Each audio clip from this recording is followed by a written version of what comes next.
Si j'avais à terminer sur ce qui me semble être, non pas le plus profond de la pensée illichienne, mais vraiment les outils, les modes, les concepts, disons, les notions qui sont les plus importantes, je pense qu'il faudrait reprendre d'abord la notion de contre-productivité et la notion, avec les notions donc de limites supérieures multidimensionnelles.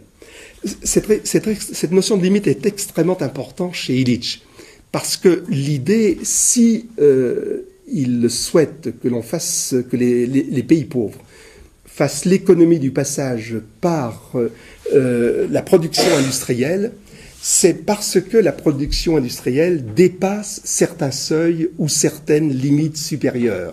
Hein, l'exemple souvent le plus éclairant est celui que l'on donne à propos des transports. Voilà.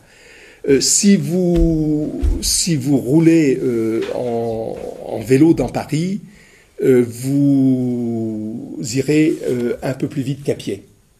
Voilà. Je vais pas reprendre les chiffres parce que les experts de l'INSEE à l'époque ont fait tous ces calculs sous la direction d'ailleurs de Jean-Pierre Dupuis qui sortait de là et qui était lui-même un éminent polytechnicien. Mais on démontre, ça veut dire qu'en deçà d'un certain seuil, effectivement, il faut un peu plus de vitesse pour gagner du temps. Au-delà d'une limite supérieure, la vitesse tue le temps. Les derniers calculs faits sur Paris et la région parisienne ramènent la vitesse de chacun, alors ce qu'on appelle la vitesse moyenne généralisée, à quelque chose comme, en voiture, à quelque chose comme 6 km à l'heure. Alors vous connaissez, je ne vais pas reprendre ces démonstrations, mais il est important pour comprendre la notion de contre-productivité. La voiture est faite pour que l'on se déplace plus rapidement. La réalité, c'est que plus on augmente le nombre de voitures, plus les voitures sont puissantes, plus on a de bonnes chances de faire du surplace. Si vous prenez en compte tout le temps que l'on passe à rouler en voiture, tout le temps que l'on passe à être assis dans sa voiture sans rouler, tout le temps que l'on passe pour aller chercher sa voiture, tout le temps que l'on passe pour déposer sa voiture, tout le temps que l'on place pour se déplacer du lieu où on laisse sa voiture au lieu où on doit aller. Mais surtout, si vous prenez en compte tout le temps que vous devez travailler pour payer votre voiture, si vous prenez en compte tout le temps que vous payez pour payer, tout le temps que vous travaillez pour payer l'assurance de la voiture, pour payer l'entretien de la voiture. Hein. Si vous globalisez tout ce temps, et si vous comptez la longueur de vos déplacements, le rapport vitesse-temps est ramené à quelque chose comme 6 km. Jamais personne n'a contredit ces démonstrations. Personne n'y croit. Hein, autrement dit, personne n'y croit. Personne n'en tient compte. Illich est un homme qui réfléchit sur les limites et qui veut donner des définitions extrêmement rigoureuses des limites. En deçà de certaines limites, voilà, l'homme vit mal. Les hommes vivent mal. En deçà de certaines limites. Si on ne dépasse pas certaines limites, effectivement, c'est la misère, etc. Voilà. Mais si vous dépassez certaines limites supérieures, les effets contre-productifs deviennent plus importants que les effets productifs. C'est important de bien voir ces choses-là lorsqu'on essaye d'expliquer, mais pourquoi, par exemple, autant d'acharnement dans des politiques de développement, politiques de croissance autrefois, des politiques de développement, pourquoi ceci ne fait qu'augmenter les écarts de pauvreté? Et personne ne peut rien dire là contre.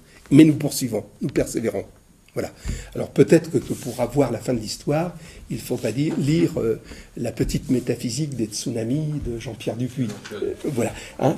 Je terminerai, permettez-moi simplement ça, je sais pas bien, je terminerai par une seule citation. La réduction de la relation monétaire, c'est-à-dire à la fois de la production marchande et de la sujétion à cette production, n'est pas chimérique.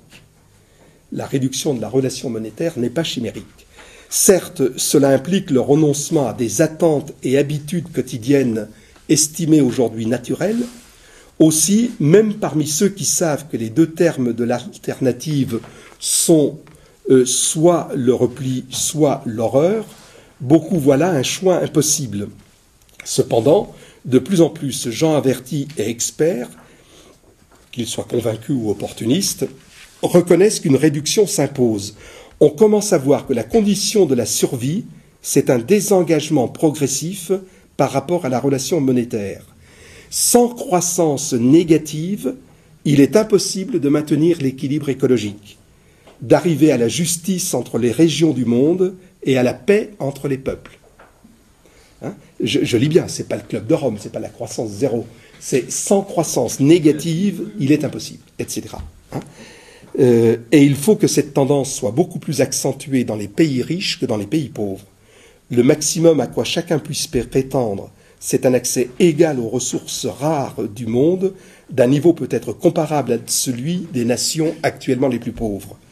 La traduction d'une telle proposition dans les faits, sa mise en œuvre spécifique, exigerait une alliance multiforme entre maints groupes ayant des vocations différentes, mais cherchant tous à recouvrer les communaux que j'englobe sous le terme d'écologie politique radicale. Voilà. Merci,